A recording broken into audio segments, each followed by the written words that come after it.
The First Global Revolution, Chapter 8, Part 4. No matter how intelligent and objective the civil service may be, and in many countries this is uncontroversial, it is realized that its members are selected to provide stability and continuity as political administrations come and go.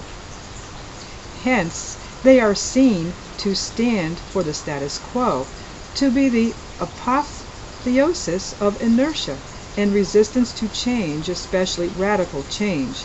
In some instances, it is felt that the faceless civil service is out of the control of its political masters and thus not accountable to the people.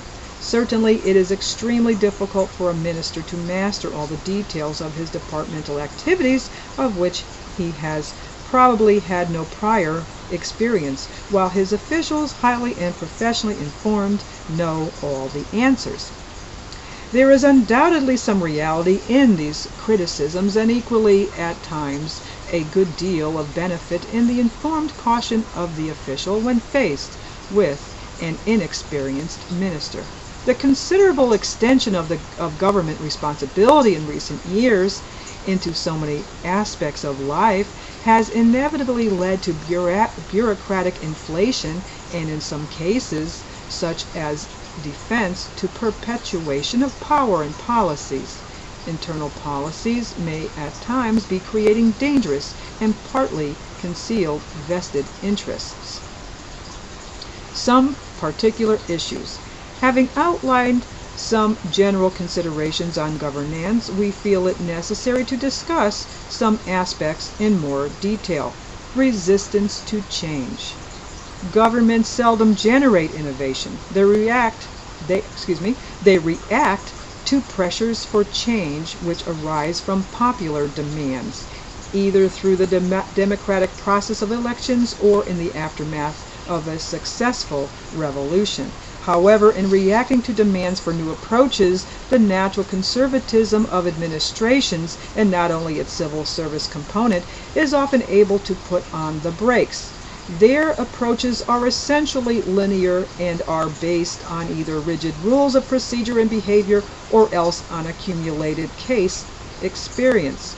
Like other institutions, they are not given to self-criticism, and when subject to pressures outside, react defensively. They feel that their methods have been rendered optimal by experience and that they are the only reasonable means of solving problems. Suggestions for improvement are shrugged off. We tried that years ago and it didn't work.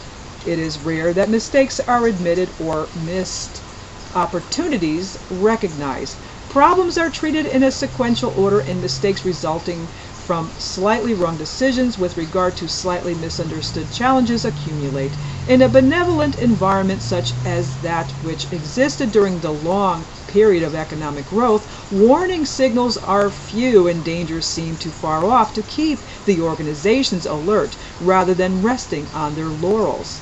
Now the environment appears to have become hostile, and the expedients of the past no longer seem to work. With the uncertainties inherent in the global revolution, such approaches will have to be abandoned, and the need is for institutions which are flexible and dynamic, often provisional or deliberately temporary. The objective of stability will have to be replaced by one of resilience. To meet fast-moving needs and opportunities, there will have to be a much greater degree of transparency and less distinction between the strictly official and the unofficial. All this will require a change in the psychology of both officials and politicians with the entry into the system. For longer or shorter periods of individuals from industries, trade unions, academia, etc. Here as elsewhere in our society of change, education and training will be of great importance. It is difficult to teach old dogs new tricks, and serious and lengthy recycling will be needed for both officials and politicians. Corruption. Political and moral corruption are rampant in many countries and are growing. Their eradication is essential as a prerequisite to the development of effective and just government. How to do this is difficult. Certainly, mere exhortation is useless, while revolution often leads merely to a worsening of the situation and simple change of patronage. This problem demands deep consideration, but undoubtedly, a considerable increase of transparency in governance is the first step. Confrontation versus consensus. In most of the democratic countries operating on a multi-party system, a model of confrontation has evolved and spread throughout national life. In moderation, this can be a healthy situation. The so-called concept of creative friction of management-labor relations has a justification in the continuous improvement of the condition of the workers, while in politics it has done a good deal to prevent excessive complacency and stagnation. However, it has gone too far, and we see many examples of party interest being placed above the national good. While in no way arguing against party politics as such, there are strong reasons for attempting in both political and industrial relations to inculcate a change of attitude in the direction of consensus building. In face of the gravity of the decisions that will have to be taken in the near future, artificially stimulated party rivalries generated by attempts to win popular votes at the next election and often not even based on real ideological differences could lead to disaster. There is an overwhelming need to establish the maximum of common agreement between political parties claiming to be custodians of the national good if we are to weather the many storms ahead. To this end, it would be useful to bring together representatives of different parties in a non-political forum such as might be provided by the Club of Rome and similar bodies for the discussion of specific issues. Government and the forces of the market. In Eastern Europe, abandonment of state-planned economies towards democracy has inevitably made clear the need for economic efficiency based on competition and incentive, i.e., to accept and operate the forces of the market. Acceptance of this has led to widespread euphoria, which assumes that this is their panacea. While fully in favor of the need of these countries to operate on the basis of market forces, we have already warned of the danger of relying exclusively on them. Here it is necessary to discuss briefly the relationship between governments and the markets.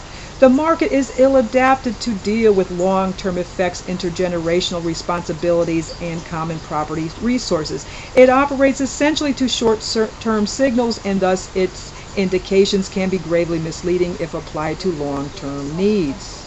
The system of the market economy countries based on competition is motivated by self-interest and ultimately on greed. In the absence of all restraints, brutal operation of the market forces would lead to exploitation, neglect of social needs, environmental destruction, and the short-term consumption of resources essential to the future. However, society demands and industry and commerce accept that there has to be an agreed upon system of ethics within which the market is operated. The system is thus self-regulating to some extent. Pick it up in the next video.